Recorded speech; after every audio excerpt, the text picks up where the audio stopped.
Like, who's Jordan, who's LeBron? You know what I'm saying? Is it those two? I think it is those two. Yeah.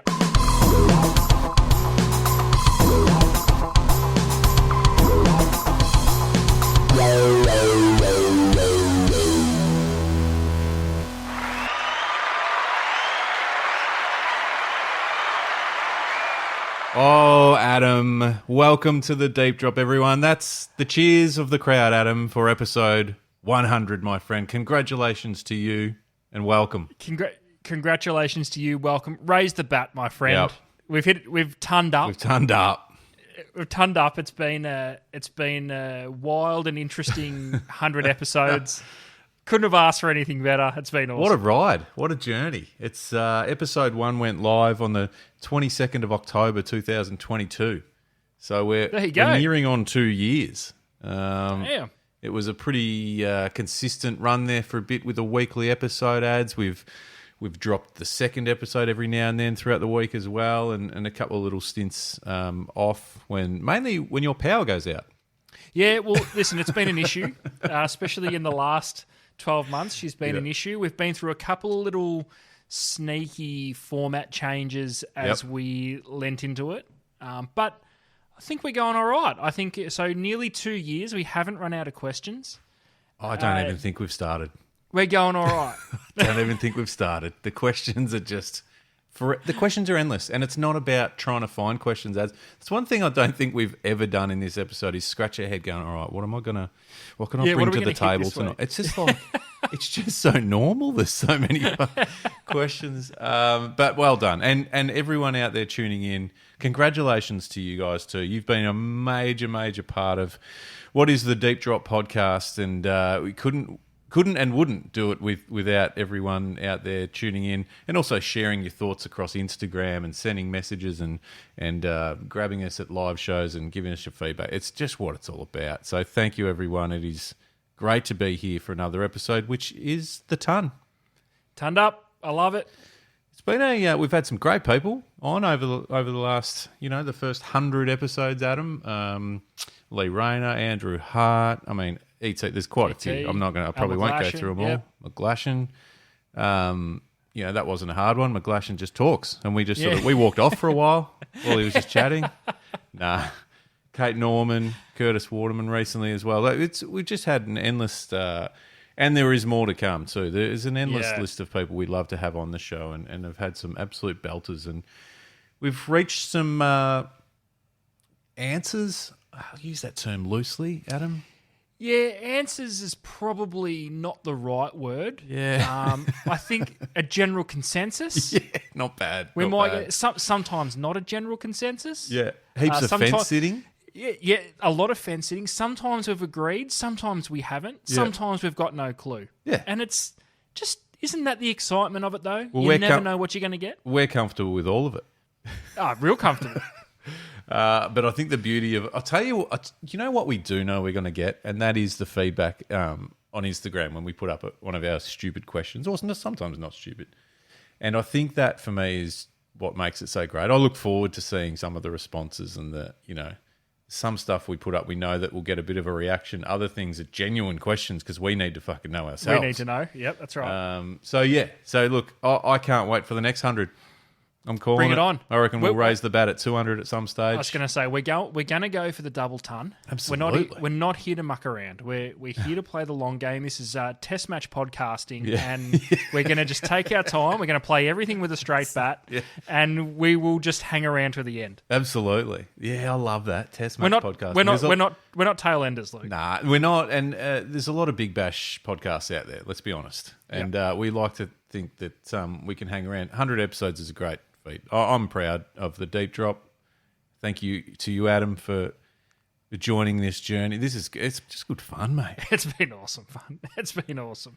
Look, I don't think we'll necessarily harp on it or shower ourselves in glory ads because we've got shit to do. There's questions that need answering. There's topics that need to be thrown out there into the universe because we need more feedback. We're not sure a lot of the time. Yeah. And sometimes even when we are sure, we get the feedback and turns out we're probably not too sure. So it's been awesome. Exactly. You touched on it earlier in the pod, Luke. It's been a huge part, if not probably the biggest part of the pod. Without the people getting involved on Instagram's predominantly where we get that done. So if you haven't already been over there, jump on over, give us a follow, and get involved in the conversation, because again, there's a lot. We break down what we know. We certainly don't know everything. We like to question the stuff that we do know. We like to ask questions about the stuff we don't know and try and work it out. And it's critically important to us that the people get involved, because they keep us on the right track, I feel, Luke. Absolutely. And like you said it perfectly, Adam, we're not experts, never claim to be. In fact, some of the things we are pretty confident with, we still question, because, there's more than one way to look at anything that we do in fishing, which is just awesome. Hey, before we get into some of the feedback we did get this week across Instagram, merch. It's going out the door. There's still plenty here. Grab yourself some merch. Hat, stubby holder. It's just get involved, rep the brand, give us a bit of love in that space, ads. Well, we're definitely heading into cap and stubby holder weather. Jeez. We've had the sweet smell of spring's been in the air the last few days, which is really exciting, because it means fishing season's well and truly on the way. We're in the home stretch. Is there a better feeling than having that first sort of proper couple of days of sunshine and just settling into a couple of frothies on a Sunday afternoon? Perfect. And it just feels so right. Yeah, perfect. Oh, I could have gone a lot longer on Sunday afternoon. I restrained myself. It was the last weekend of footy for the young fella, and there was a bit of a thing at the footy club, and Jesus, I could have been there till stumps. The vibe was right. Oh, the mate. vibe was right. Yeah, the sun on the neck. The sunnies are on.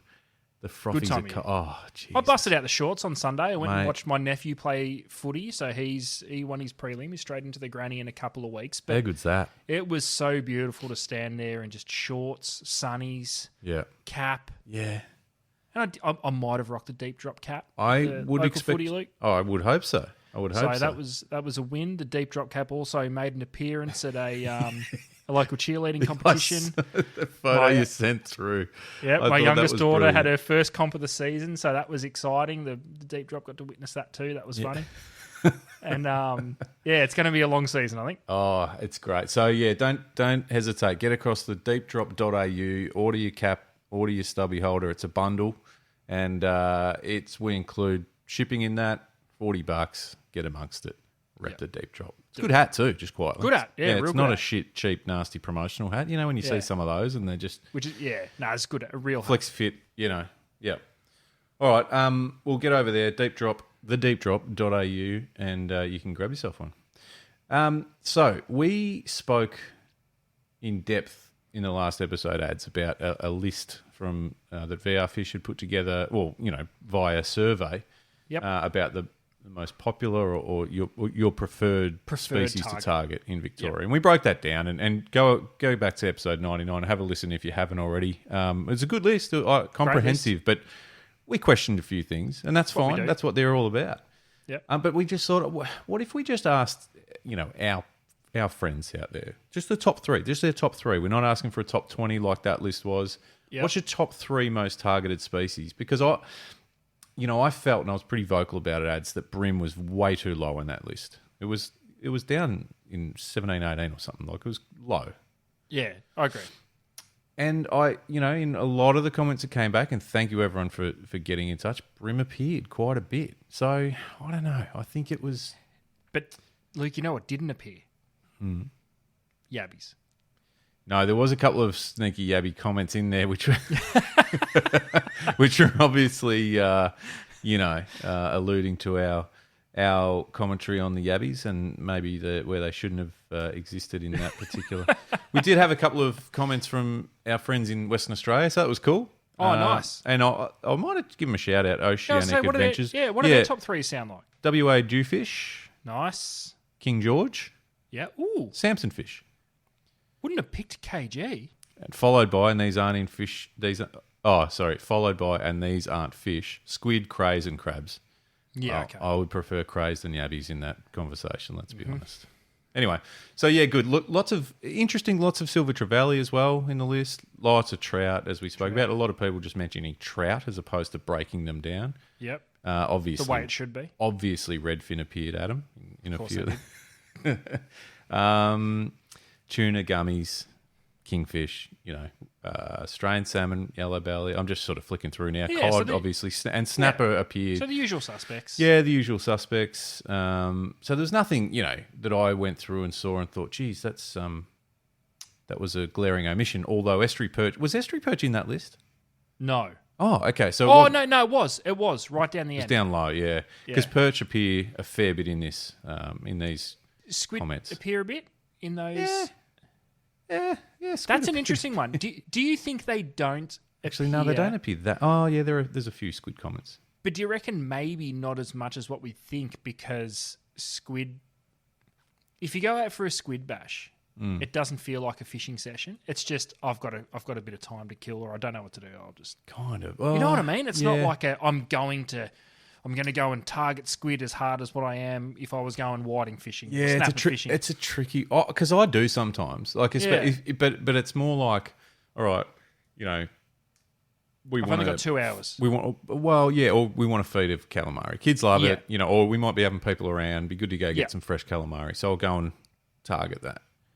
But I know what you're saying. It's kind of like it's what you do after you've finished targeting something that given else. species. So like you've had a tide change morning out on the snap, and you're like, we'll have a couple of drifts on the way back in, or the whiting fishing's been a bit tough. How about we just go for a couple of drifts on the squid? It's not. Because why I reckon, and this is we witnessed this recently, and I'm not giving away anything, but we've spoken about filming with hook, line, and sinker, and that will be coming up later in the year. That episode, which.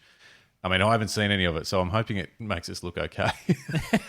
But I reckon one of the reasons that, and we're not saying that you don't go and target squid for a session. Of course you do, like lots of people do. But one of the reasons it's kind of more of an afterthought is, like that particular day, and middle of winter, so we're like, let's go chase some big calamari. We kind of got it done, and then we're like, well, now what? Like, yeah. So it's, you know what I mean? Do you think there's any other species out there that when you go, you just expect to get lots? They're up there. You expect. I reckon we've bag. touched on this on previous shows, but I reckon squid have to be that one that you just go, well, I'm going to get them. Because I was never, and you might not. I was never not confident that we were going to get it. We weren't going to get them. And we've probably had as tough a squid seasons as what we've had in recent memory the last couple of years. Just because of floods and fresh water and stuff. But I get that. I don't know. It's just one of those ones that seem to count but not. Yeah. I reckon, why. yeah. Yeah, no, I'm not sure. But it is, I know what you're saying, and you're right. Even if you go out for a squid bash and it's like an hour's gone by and you might have got one, maybe couple, or maybe not, you sort of still think, well, I'm going to get one a cast any minute now, and I'm going to. Well, is there a species any more frustrating when you actually go to catch them but don't? Like, I can deal with not catching a snapper. I don't really expect them to go mental. Yeah. Whiting, I'm not a whiting fisherman's arsehole, so I don't expect to go and catch 20, which some insanely capable fishers will go, like, we're going to get 20 whiting today. I just know how it's going to be. I'm not necessarily like that, but I can't handle not being able to catch a squid. Yeah. It's the most frustrating thing in the world. Yeah. A salmon off the beach, maybe, might be. You have to do that to worry about it. So Oh no, daytime. Daytime. Yeah, Daytime. I know. I still feel a bit that way with whiting though, as in not necessarily bag out every time, but get a few. Like if you were to say if the kids come home from school on a Friday arvo and you do the usual, well, what do you want for dinner on the weekend, kids? Oh, I wouldn't mind some whiting. Yeah. You're like, okay, I can probably make that happen. So. Yeah.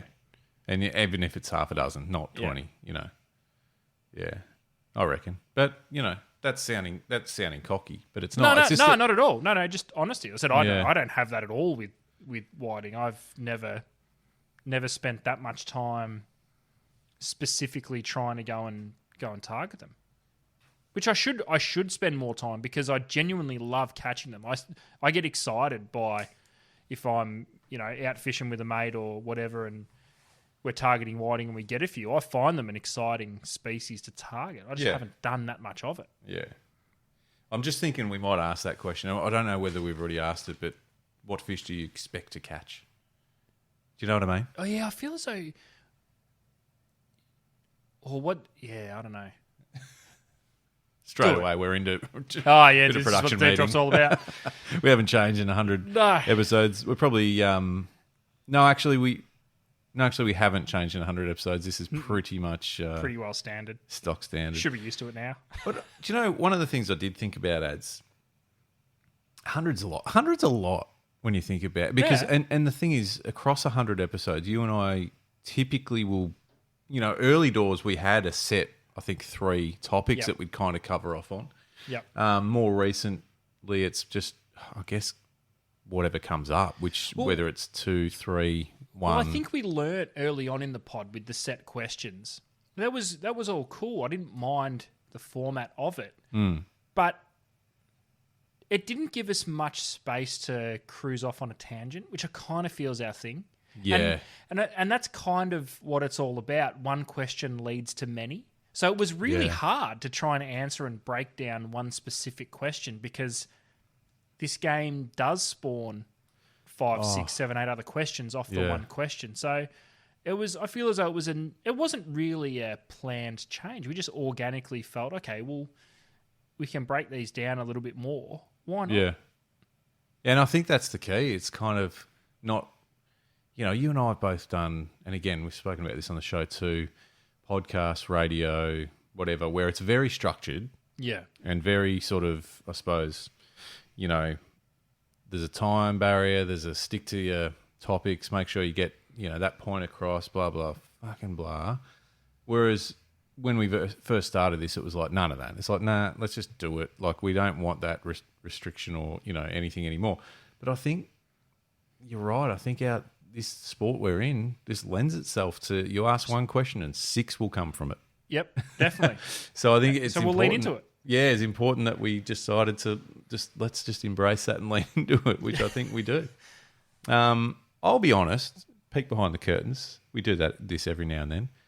We have done episodes where I have had a question in mind that I wanted to raise with you, and I know we've spoken about it. I think you've done the same. And we'll record for an hour and realise we haven't even asked the question. Bank it for next week. So it's kind of just, one thing will just, spark 100 other questions. So, but that's fishing, right? And this is why we love it. This is why we do it. It's what we're in, and we're lucky enough to do it literally every day of our lives as far as working in this space. So, but I thought we'd throw back. I thought, well, there's no better time than the milestone episode to sort of throw back a little bit, have a bit of a look recap, so to speak, of some past episodes, and maybe question our decisions or opinions from back then. But I thought, we'll throw it back. We'll find old episodes. And I went, no, let's go all the way back to episode number 1. And adds, hang on. Let's do this. How about that? Episode 100 brings out the greatest production quality. I'm just getting everyone in the zone. I like it. People are aware of what's happening now.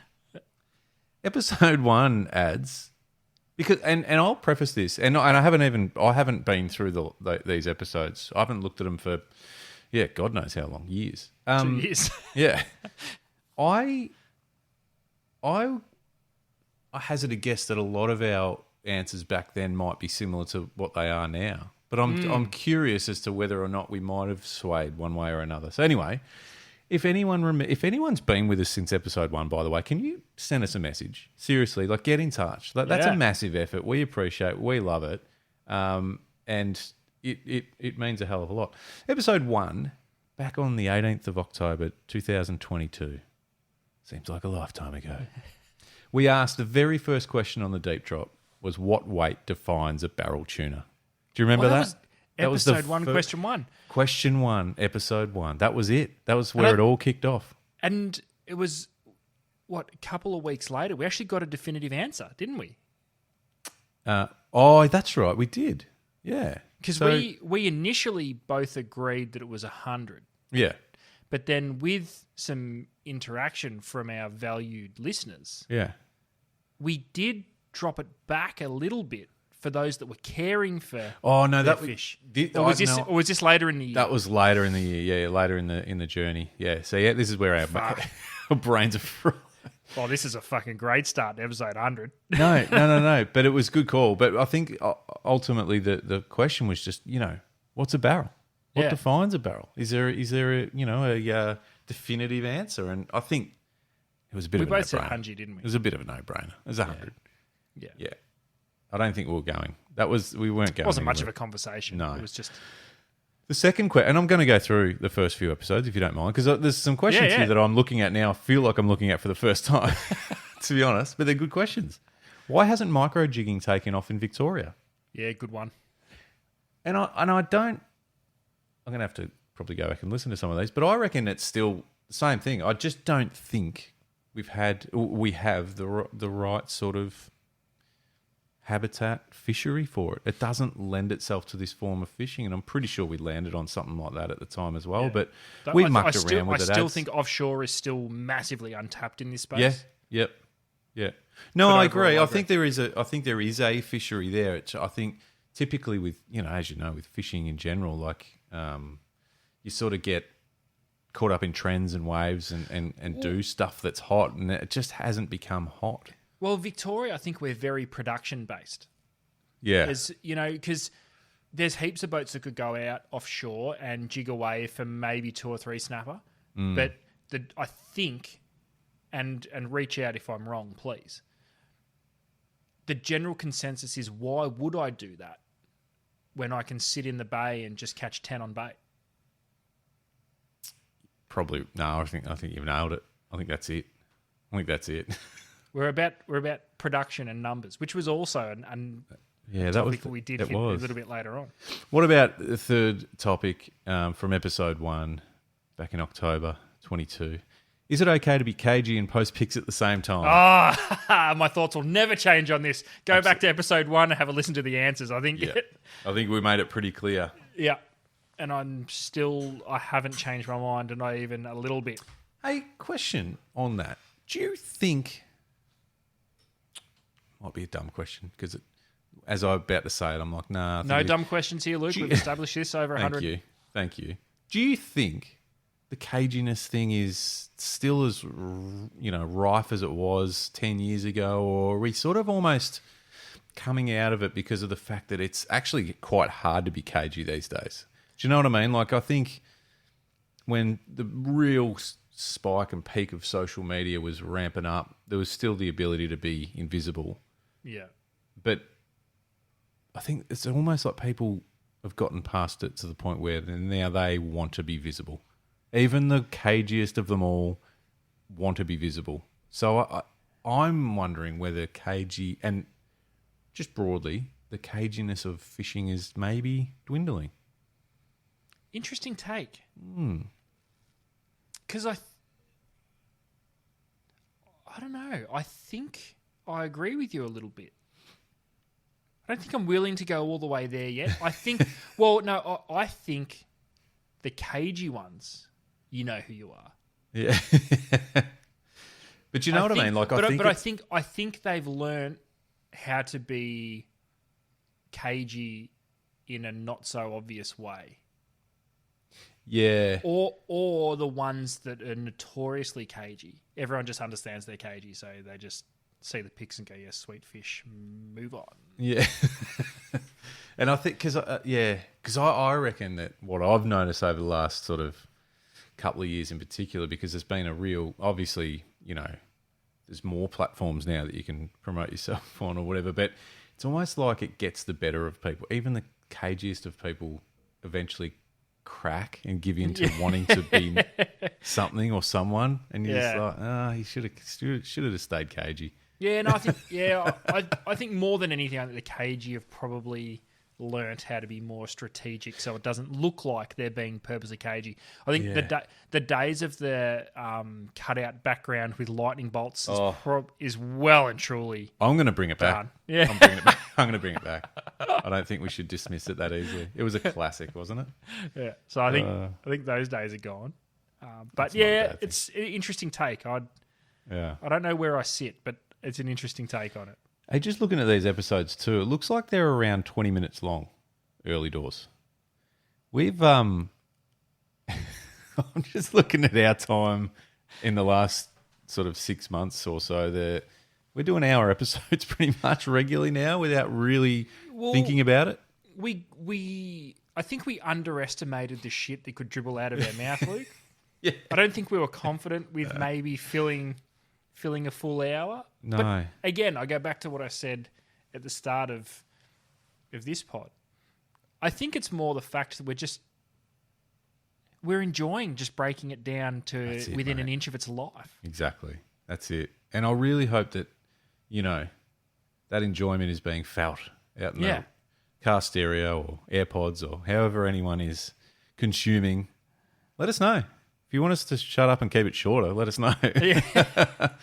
But I did have a conversation recently with someone about that, and they like that longer form conversational sort of style. So I'll be honest, I don't think we've meant it. It's just sort of evolved and happened. But I didn't realise we did short episodes at the start. Yeah, I knew they were shorter, not 20 Wow. minutes. We were flying through. Flying through them. We're already done. So should we just wrap up? Because that's been about 20 minutes. Yeah. All right. Well, that's it. Nah. Hey, look, I want to look at episode 2 because this is interesting because we've had some pretty decent conversations about this in the journey, and I actually was a part of a forum with Vic Fisheries recently talking a bit about this sort of thing. We asked, should New South Wales and Victorian fisheries align with bag and slot limits? Which is an Yes. interesting question, and it's still an interesting question. Yep. Because there's a fair bit going on in that space. Not bad, all good, all positive, but it's like getting looked at, and not so much with New South Wales, but certainly here in Victoria. I think New South Wales kind of did all their bag limits and size limits in one hit and just sort of press go, and I'm not sure that was the best way to do it, but each to their own. So yeah, I don't know. Where do you stand with this now? If you think about it, just on the spot.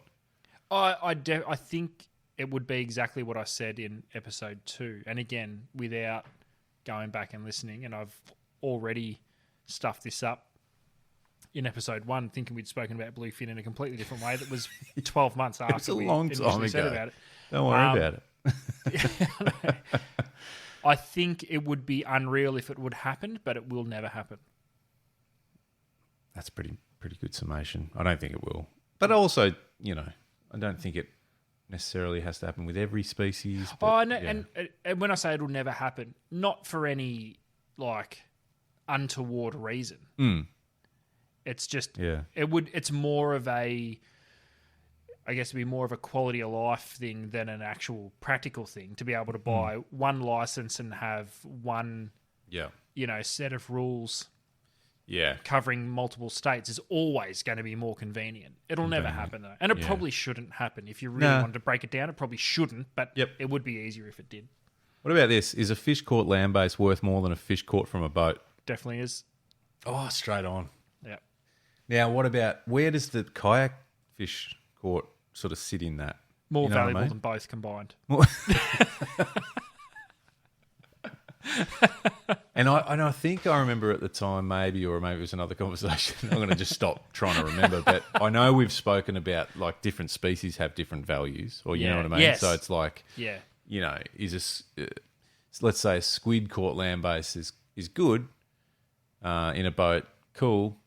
But if you catch maybe like a decent snapper land Land-based. It's then that's next worth, level. Yeah, that's worth points. Yeah. That's got to be worth more than a kayak. No, it should be. Yeah. I'm sure.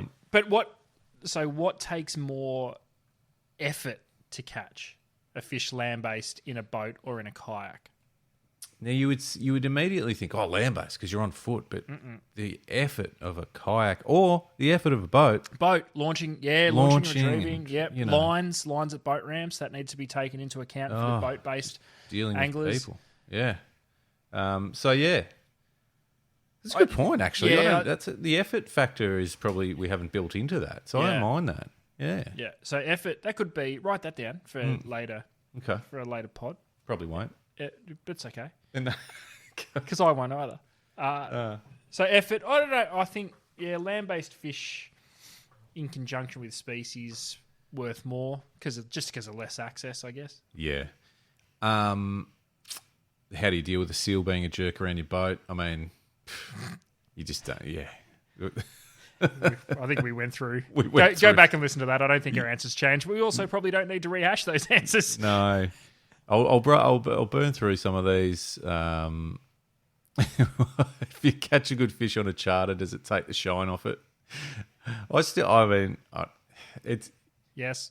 It depends. Like if you're talking about like Melbourne or something, like it probably does. I mean, you can't get away with probably not, whether it's a guide or a charter or whatever, in somewhere that's really remote and exotic. You kind of it's different. I even guess we could probably fine tune it a little bit more. Yeah. If you own your own boat, does it take the shine off? So if I owned my own boat and then you did, and I love snapper fishing, but I caught my PB snapper on a snapper charter, probably does. But for those, because I'm not giving you a credit for that, mate. No, and you shouldn't. And the charter boats out there, they're insanely crucial to our industry and what we do. So, because there's many anglers that don't have a boat. I'm definitely not going to shit on a guy that doesn't have access to fish for snapper going out on a Melbourne charter that lives on the shores of Port Phillip Bay and catches his best snapper. I'm not going to shit on him for it because it was caught on a charter boat. But it's like, you could even sort of, because I think like if you have a boat, fish with a mate, not a charter, like on his boat, and get a great catch, big haul, PB, whatever. I don't know. Is that different? That's probably different. That's a bit more. It's not. You're not. Yeah, I don't know. You're not the hierarchy of this is pretty intense, isn't it? Yeah. Ultimately, just get out there. Yeah. In any way you can. What's the acceptable time to crack a can on the first trip, on the fishing trip? The first can. I mean, I think you and I have probably done a few 7 a.m. beer sessions just to what did we land celebrate on? First fish in the boat. Yeah, I can't remember. Daybreak. I can't remember. What are you talking about? As we ease into spring now, and you and I go out and have a crack at the snapper early in the morning. Are you going first fish in the boat? All right, could be 5 in the morning. That's okay. It didn't have to say you have to start drinking at 5 a.m. You just put the first one away on the first fish. Yeah. We're just cracking the first one, knocking that one back, and then you can just a monkey off the back celebratory. 4X. No. Yeah. What about Ep 4? Will there ever be fly-only rivers in Victoria? Adam, you've switched off like that. As soon as I said fly, you're out of here. Can I change my answer to hope not? Well, and this is sort of on point too. So again, this is November 2022, episode 5. Is buying a kayak more appealing now with the current fuel prices through the roof? Well, I mean, it's probably even more relevant because the cost of living's not getting any cheaper either. We're actually in a pretty good spot 2 years ago compared to what we are now. Well, I think kayaking is just continuing to grow, and it's certainly got appeal, huh? Fuck. I don't know. I've owned some decent sized boats over the years, and the amount of fuel you burn, and I love it, and I'll never get sick of fishing and boating. And it's just the best. But sometimes you do sit back and go, Jesus, that was expensive. And fishing out of a kayak, it is enjoyable. Yeah, because I'm not a short dude, so they don't really, it's like sitting in a kayak's like sitting on an aeroplane, like. My knees are tucked up around my earlobes. Yeah. But it is enjoyable. Oh, bloody oath. I like it a lot. A circle hook's better for catching. Ooh. No, my thoughts stay exactly the same on that. Which was what? I can't remember. I'd still prefer a normal hook. A normal. Only because my pea-sized brain sits there and I don't know whether to leave it or pick it up or strike or wind or too much going on. What about episode 6? We asked, can you hold a mate's fish for a photo? Oh, that's an easy one. No chance. Easy one. We must have been triggered by something to ask that. I don't know. But that's an easy one. Never acceptable. It's never acceptable. It's never. Never. I actually remember at the time talking about, like if you've got a big wahoo or a small swordfish or marlin or something. But I think even then we said just toughen up. Yeah, just work out a way to get lie on it, do something. Like you're the only one in the photo. Yeah. Does anyone really only run mono line these days? I believe Andrew Hart joined us on this particular episode in Ep 7. Jesus, he was on early, wasn't he? He brought a few good questions to the table. The mono one was, I suppose, as a Tasmanian, probably doesn't see the Port Phillip Bay mono fishery as much as being we in do. Tasmania isn't even sure what braid is or how it exists yet. Braid's new to Tassie. Graphite rods, what? What? Oh, the Black Queen's still the Number one seller. go-to rod. Remember the Black Queen? Oh yeah. Wow, I feel like I want one just to have in my house, just to, you know what I mean? Solid glass, With a just that action for days. That hectic ferrule in the middle of it. Yes, That was like, big time. what a beast of a rod! It just, yeah. I'm certain people would still fish with them. Yep. In I fact, could guarantee it. I reckon I'd be able to find one down at one of my local piers with someone. You know what I mean? We should do a sesh with Black Queens this coming season. Oh my god! Can you like decent snapper? Oh, The thing would just Be awesome. do a loop we should do a because they were light, weren't they? They were like or was there different models of Black Queen, or was it just like there was a Black Queen and a Black Queen Deluxe. deluxe? But which they had the weren't. cork handles. Yeah, but The actions were the same. same. Yeah. Yeah. And they were like a 2 to 4 type. Yeah, 2 to 4 like kilo. light. Yeah. Yeah, but they weren't lightweight to hold. No. I just Solid mean glass, yeah. just an absolute weapon. We should do a couple of sessions with Black Queens just for shits and gigs. Black Queen and mono. Do you reckon we'd ever detect a bite? What if we did? What if we did Black Queen and mono, but like lure fishing? You would never catch a fish. Nah. Squid, maybe. I was spinning for trout potentially. Oh god.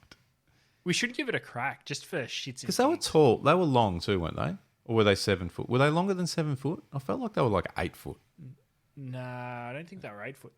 Maybe they were just 7 footers. I think they were longer than 7 foot though. 7'6" maybe. But Yeah. it would be. 7'6". I reckon you're right. I'd love to see one load up in a snapper rack and then try and strike the snapper.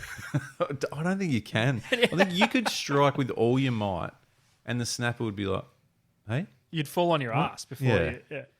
I reckon. Okay, let's try and Write get our that hands down. on We'll some. do a Black Queen sesh Black this. Queen. We'll do a Black Queen sesh this season. They're not on That'd the be awesome. market anymore, are they? No. Yeah, Java still. 100%. Java still actually. Yeah, range Black them. Queen and Black Queen Deluxe. I'm sure. Well, they did. I When know- last I was working in the shop, we used to Well, sell I heaps know of they. them. I know they, which is a concern. I know they revamped them. Like they brought them back for for round 2, like going back a bit. I think I was probably in the shop with you when they came back out. They'd be the ones that I was still selling at the end. We should go full old. We need to go. Actually, write this down. Yeah. We need to do a trip to the Tambo. We need Yep. to fish land based bait Yep. off the bank with Black Queens and mono. Probably dominate. We should do it. You probably dominate. Seriously. We That's should do it. the exact method to have a good brim sesh, I reckon, Yeah. off the bank. Bring the kids. Yep. It I reckon could be- even my kids would go, "What is this?" Yeah, I'm not using that. All right. Yeah, all right. I reckon we should start the deep drop Jarvis Walker Black Queen challenge.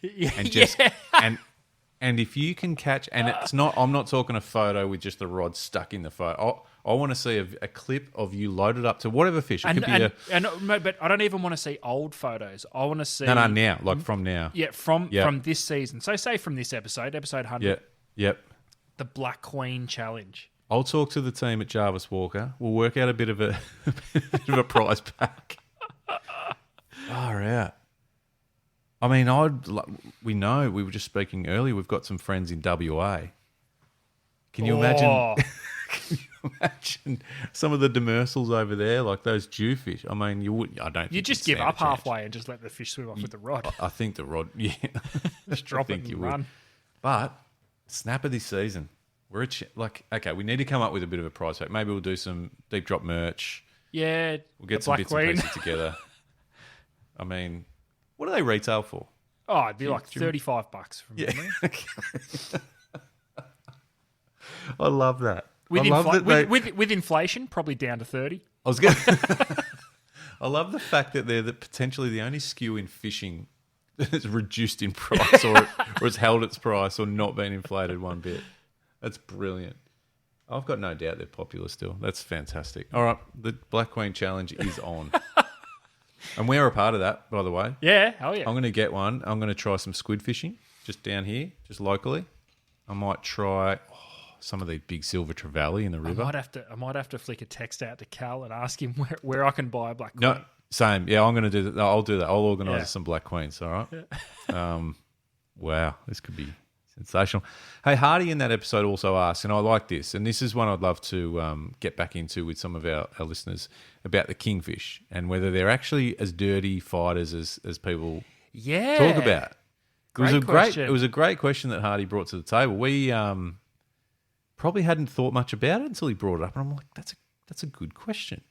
And it made me, and I know we've mentioned similar things during the series, but it made me think about, that, I suppose, people getting spooled, or, that people getting...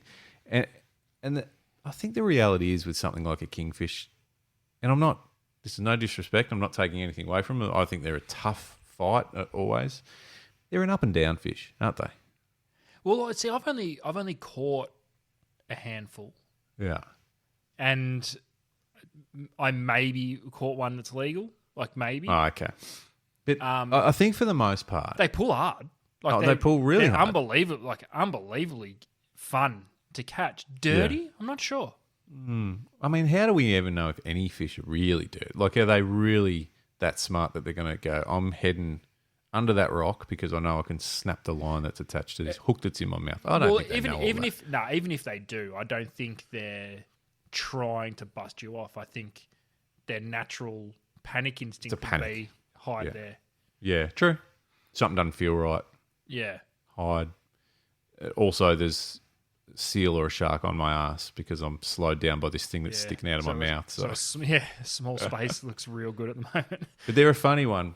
I still hear people talk about when they were, they've been spooled by a king, and I just don't know if anyone... It wasn't a king. If you got spooled by a kingfish, it wasn't a kingfish. I don't think so. That's where I go with it. Unless you're using, 30 yards of 4-pound mono, I don't think you're losing your line to them. They're up and down, and don't know.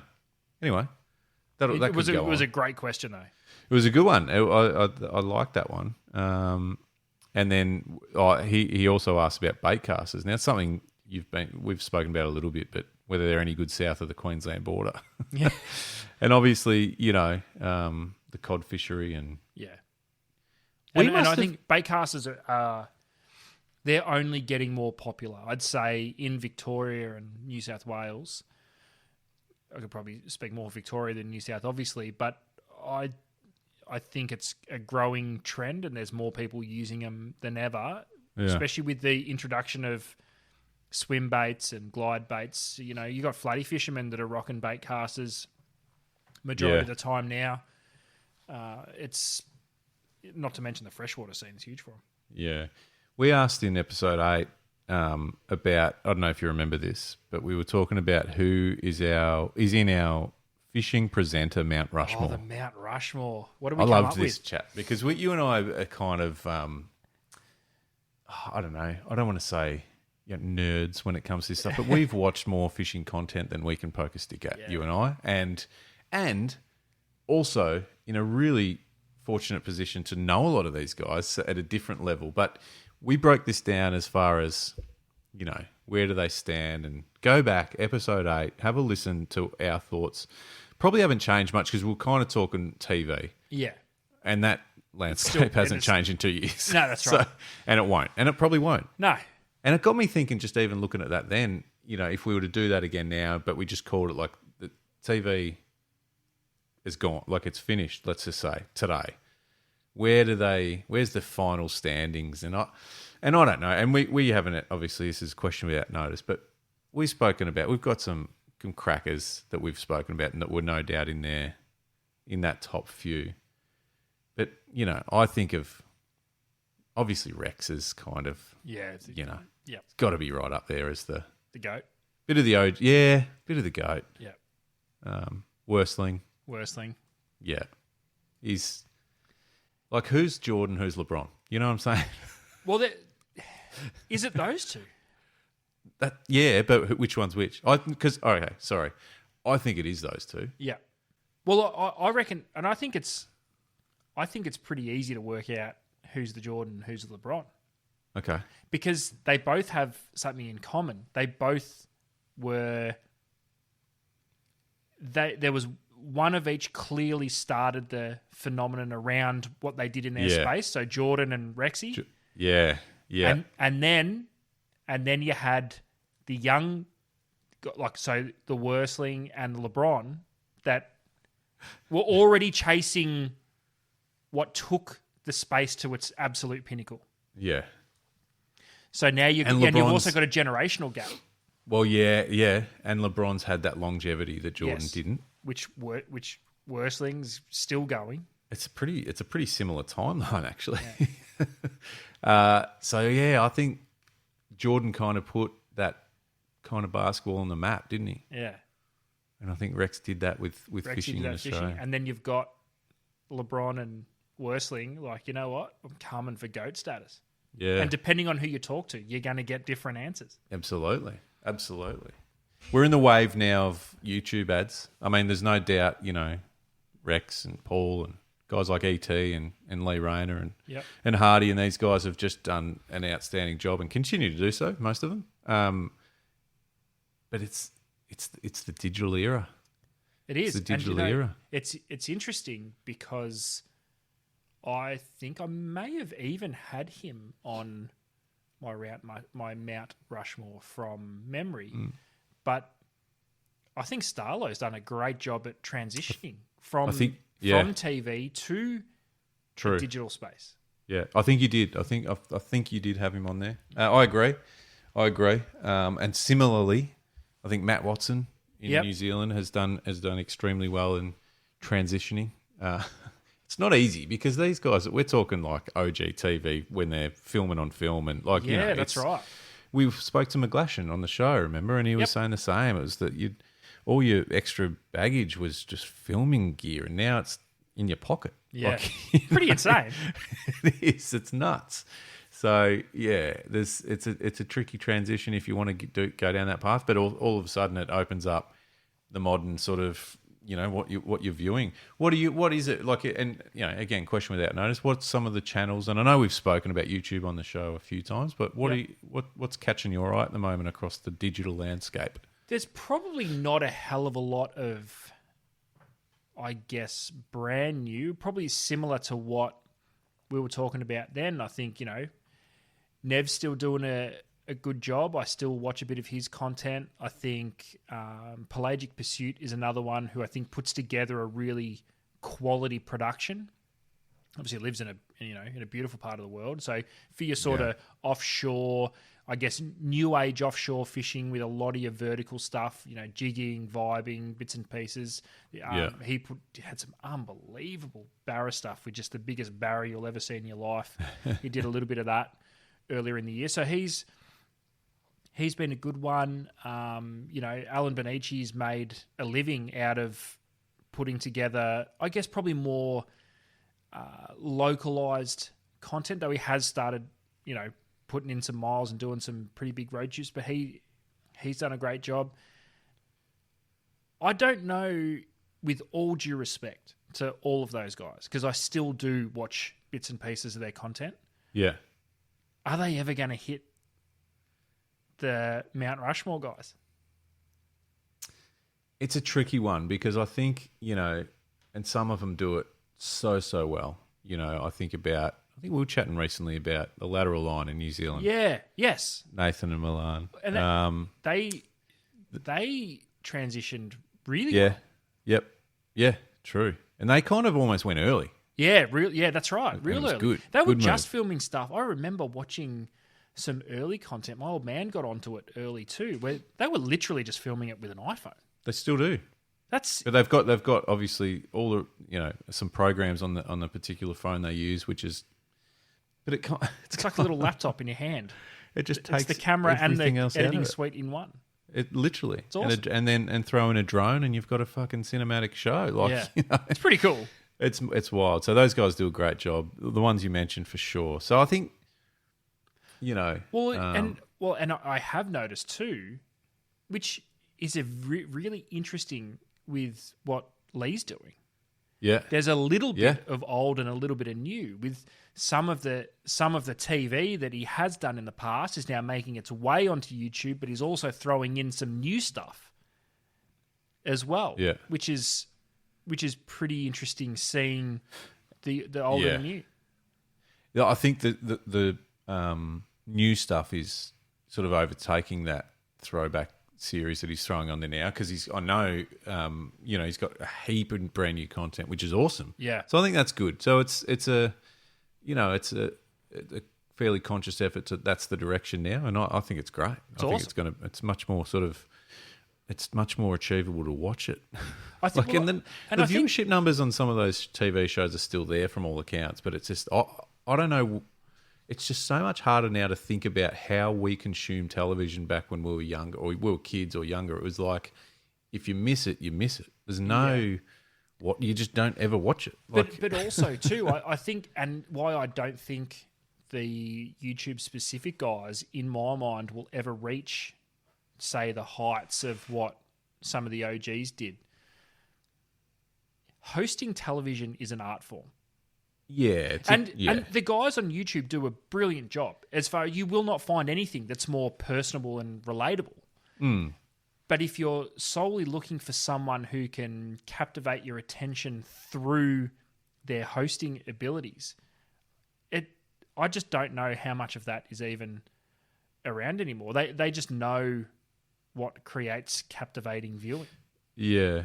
The art of presenting, so I suppose Well, you'd you call it. even see it. Like, watch the boys from the lateral line, or watch Raynor, or, watch Paul, even when he'll just put some clips up on YouTube of bits and pieces every now and then.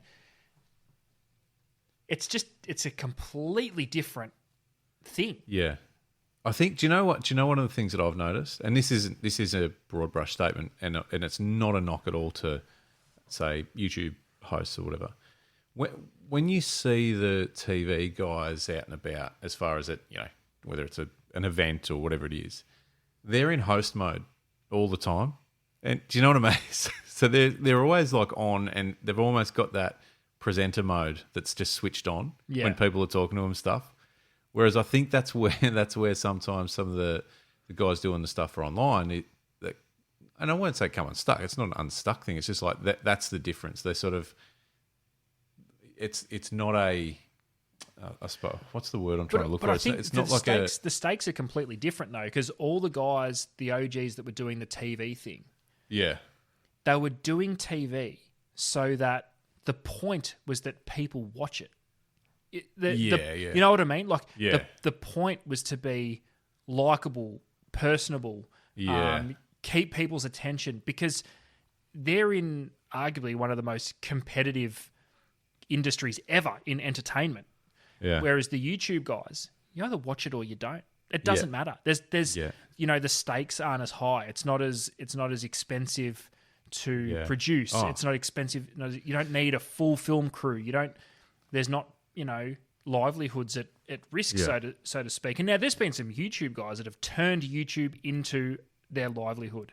And that is unbelievable. Absolutely. Like, I love it. I absolutely love it. But it's a different thing. Like the guys that got into YouTube, they might have gone, all right, cool, I'm going to have a crack at this YouTube thing. I think it'll be fun. Whereas, whether it was Rex and Starlo back in the day, whether it was Paul and Lee with iFish, whether it was Lee with Adventure Bound or Paul with iFish, they didn't go, I hope people watch. Yeah. You know what I mean? Like, if they people don't have to watch.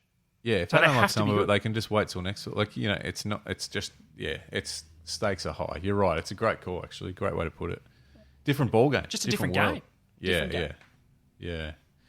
It's fascinating. I love it. I love all this. And I love looking back at some of this stuff, ads. And we could talk for another 4.5 hours, I reckon, going through some of our episodes, but we won't. But what I do encourage people to do is if they want to skip back through and have a bit of a listen to some of those things, and if there's anything that you find that you go, oh, I want to know if you're thinking along the same lines or here's my thought, let us know. Yeah. Messages. We're open. We love that stuff. But, I don't want to... I just want to take the opportunity in episode 100 ads just to say thanks again to everyone who's been on board, from whether you're new and this is your first sort of time at having a listen, or your first few episodes, mate. It's great to have you here. Yeah, definitely. Don't be afraid to go back. It's all there. Yeah, we can't get out of any of it, ads. It's all out in the world now. But there's been some awesome highlights. I've had a great time, and I can't wait for the next 100. Some of the live shows, and I know we've spoken about more of that, and it's just been a few sort of, I suppose, it's not as easy as we thought it would to get a live show up off the ground, is it? No, it's not. There's a lot that goes on. Oh, we need people for that. Yeah, that's right, and time. But the live show we did with the Wind Against Tide boys was a pisser of a night. That was great that was fun. awesome. So I look to do something like that again. Obviously, the boat show and things was like fun. that. Yeah. We've had some awesome guests. So that's something else that we've been putting a bit of effort into who we can line up to get that sort of guest episode going again for the next 100. And as always, like if you've got someone you want to hear on the Deep Drop, because we're not just going to sit there and talk to them about what's your favourite fish to catch, where's your favourite place. If you want someone put under the spotlight in the Deep Drop studio, let us know. We'll get them on. Yeah. We've got some cool ones coming up actually that I think you'll enjoy. And same as live shows. If you've got somewhere you want us to be, if you've got a recommendation of a venue or a pub or anything, I don't care, as long as there's a few beers there. We're in. We're happy to rock up. That's what I think the next 100 episodes is going to be about, ads. Is we want to get out there into the world a bit more and mingle, have a bit of fun. See what's up. See what's up. Get out in the water more. Probably take a few cameras or, cameras, phones, let's be honest. Yep. Try and capture a bit more content because you and I do fish. We do. Quite a bit. We just never really post anything about that. No. It's always about the stupid shit that we talk about. Yeah, that's right. Which is also happens on the water as well, funnily enough. I'm pumped about the next few months as this weather improves. Yep. It's just the sun out this week it's just such a tease. And I'm really nervous that it's going to get back to cold and shitty. We'll still have some shitty days, but I think I think the proper winter shit is gone. I feel good about saying it. I might regret saying it, but I feel good about saying it. A few people have said it over the last few days, and I've felt real anxious when they say it. But nah, I'm starting to get on board that train. Yeah, no, I think we can look forward to a few more of those 20-degree days. Oof, yes, please. Bright sun. We'll be good. I feel good about it. And how are we feeling about Snapper this year? Just before we wrap up, I'm actually probably as excited about snapper as I have been in a very long time. So I haven't snapper fished for a couple of seasons. Yeah. What are the signs? What are the signs saying? Is it going to be good? Are we hopeful? Are we sort of confident there's going to be some good fish about? It's actually or is it a wait and see? I think with snapper I think it's always a wait and see. Yeah. I don't see why it would be a poor season. Barring any massive sort of flooding catastrophe. downpours that we may or may not see through spring. I think it should probably line up to be a pretty good season. And I can't even explain why I am excited about it. I said I haven't snapper fished for a couple Well, that's of probably seasons. why. That's probably got something to do with it. So, Like, but, when you stop for something for a little bit and you get back into it and it's like, it's just sort of grabbed me again. I sort of feel the... Are you bug. going to do the old dirty beto for the first session, or are you going to get cracking straight in some lure? No, I think I'm going to stick to the shallows. Right. Kayak style. Yeah, I'm interested to Ooh. see how many pinkies and stuff you've got to wade through Yeah. for a good fish. Because every season, literally every season without fail, there'll be those kayakers, whether they're down around Mornington or they're out off Black Rock or Ricketts or Altona. history says, and recent history says, you don't really need to spend too much time bumping around before you get a solid 2.5, 3.5 kegger, maybe up to a 4 in sort of 4, 6, 8 meters of water. So I'm going to do nice. I'm going to do a little bit of that. Okay. And just scope out the scene a little bit. Yeah, nice. So I think that'll be me for Good. the snapper season. I must admit, I don't know when to start. I don't know whether to go early and risk too many sessions of disappointment, or if I should just talk about this, don't we? Yep. Or if I should wait, until say Cup weekend. Yeah, snapper burnout happens. You know, I reckon. I mean, I think we traditionally grand final, bang, it's on, but not necessarily fish on. But that's when everyone sort of gets into it. I'd sneak a session in ads between now and mid August now. So sneak a session in the next month and just give it a go. A real early one. Well, I've got I can think of a few reasons why that would be worth it. Okay. I remember less people on the water. Well, but also when I worked on the peninsula for a couple of years. Again, every year, the land-based guys would catch snapper more consistently than the guys in the boats. During these earlier months? During the earlier months. Right. Now, granted, the best time to fish for those snapper on the peninsula is in the filthiest weather. Shittest. Yeah. Not like I'm talking, it's not even a maybe. It's dangerous. You wouldn't to fish in a boat or a kayak. But what makes me think about it though, those fish can't be too far away from those rock ledges along the peninsula. Exactly. They know what's happening. Yep. The calmer weather would be harder to catch them, but it's not like they sit there in 20 meters of water waiting for it to blow so they can come in and feed hard. They'll be around. Yep. And another place I've never ever fished, but I think I want to just have a look. That Altona area, there's some beautiful reef in 6 meters of water. Yeah. I've never ever fished there. I just want to give it a go. Why not? Have a look. Yeah, I agree. I think there's some great spots that should produce some fish over the next few months. I'm looking forward to it as well, actually, to be honest. I really want to get tangled with some decent snapper with some plastics, light gear, and just, feel that string pull again on those reds. I'm the same. I haven't had a real proper crack at them. I've caught some fish this year in WA, but just reminded me that they're a cool fish. Oh, you know what I mean? They are cool. Yeah. And I want to muck around with some. Actually, not muck around. I want to take some different options to catch them, because I'll normally go and just throw a plastic. Yep. Spinnerbait. Wouldn't mind. Ooh. Spinnerbait. I would. If I get a few under the belt, I'll give it a crack. I want to take a vibe. I want to have a vertical option. Yep. Good. And I think I might go for a bit of a troll. Love it. I love everything about that. Just to see. All right. Well, let's all stay in tune with Adam's Snapper Diaries, and we expect. When do I start? Question. Well, I think the Snapper Diaries from you, and that's a weekly update. Is, mate, I wouldn't mind you kicking off that at the start of September. Oh, that could work. Yep. What are we now? Halfway through August. Yeah, all right. So I'm putting a challenge out there. Should talk about this off air, but I'm going to say it on air, so it's locked away. I want to. Well, let's call it a fortnightly update of Adam's Snapper Diaries, and we'll put that across Instagram. All right, Snapper Diaries. Okay, and then we'll touch on it in the show. So I've got a couple of weeks to get all my gear in order. Get your shit sorted. If anyone's got some ideas of what they want to see Adam trying or doing. Now, bear in mind I'm in a kayak, so don't send me offshore. Yeah, we want you to jig away out there, because it's not going to happen. No. Kayak fishing for snapper, Port Phillip Bay, Mornington Peninsula, pretty much is what Adam will be doing in his kayak. Let's keep up to date with it on Adam's Snapper Diaries. It's a new content series. Pressure on. You've got to do it now. I know. I have to do it now. It could be the kick in the balls I need to actually get amongst it for a season. All right. Well, that's what's up.